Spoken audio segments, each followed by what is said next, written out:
Mirna Herrera was born and raised in Israel. She was very young when uprisings, protests, and violence became a regular part of everyday life. One of my earliest memories when I was 5 or 6, and we had a war going on with Syria, and I remember we had to have our gas masks going to school. So remember, I had a gas mask, and to make it a little bit better, we had to decorate it with stickers and everything, and and you just go to kindergarten, first grade, and carrying your gas masks with you, getting ready if you hear an alarm, go right away to put your masks on.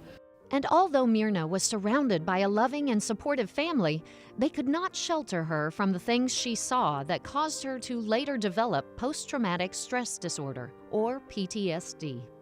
She then had to learn to live with the many flashbacks of these violent conditions. Seeing all these protests everywhere of people, even dead bodies being carried around, I've seen all that, so this is an image where at that point, we're like, I don't want to have a family here. I don't want my kids to go through what I've gone through.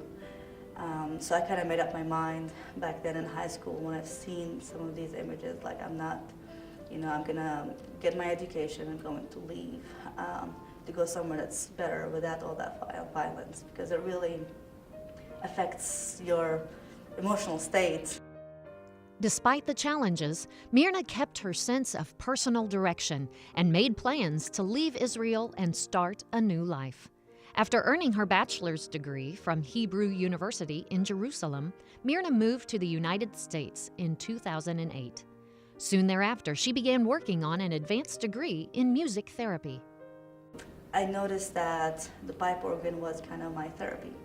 I used to go there at 5 in the morning, play this loud instrument with the background of Jerusalem in the background, and I realized that music was really helping me get through some of the things that were happening. It used to just take me to a whole different world where I can just dream about things and kind of have this something taken over my body for that moment of playing this enormous instrument and this beautiful music. So that kind of made me really be drawn to music therapy. After completing an internship with Truman Medical Center for Behavioral Health, Mirna knew she wanted to work in recovery services. After several months, she became supervisor of a consumer-operated services program at Truman called Primetime. Mirna changed this struggling drop-in center into a place filled with spirit and structure. Her efforts with her consumers are tireless. She works hard to provide them the tools and the support that it will take to help them either start their recovery process or continue to work on their recovery process. Mirna is described as a true servant leader. She inspires her staff through her dedication to her consumers and through her willingness to make a difference in her community and the state. I just saw that she was able to walk her talk, and she's everything about her is about the job, is about the work, about making a difference in people's lives, and it's a rare thing to see these days, where people will give a message and then we all seem to be kind of stuck in awareness. And she's someone who I really think of her as being someone who got sick of being stuck in the awareness phase and just wanted some action behind it. And so she's just a person of action, and the people that she serves is what I believe drives her. Mirna has this vivacious spirit that is just infectious, and she has a pure joy and kindness about her. Mirna honestly believes in recovery and believes recovery is possible for all people. Mirna uses her strong, positive energy and attitude to build up people who come to the drop-in center. She challenges them to learn to care for their own needs and advocate for themselves.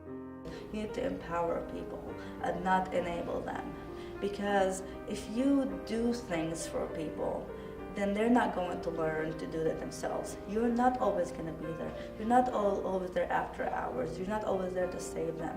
I know a lot of people want to save the world. However, you have to empower them to make their own decisions.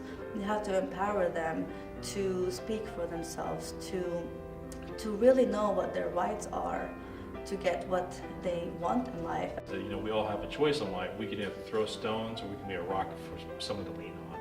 And I think that she embodies that shoulder, that support with the example of her success and the things that she's overcome, and showing people how to take, you know, what they may have perceived as weaknesses and help them reshape it to something they can build off of as they head on the road to recovery.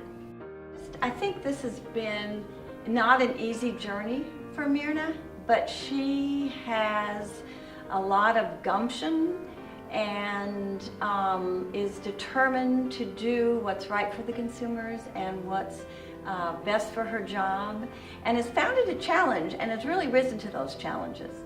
So it's been a pleasure to see her grow in her leadership and her supervisory skills in working with in this position.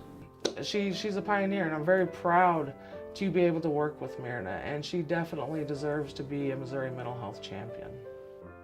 And that's why Mirna Herrera is a mental health champion.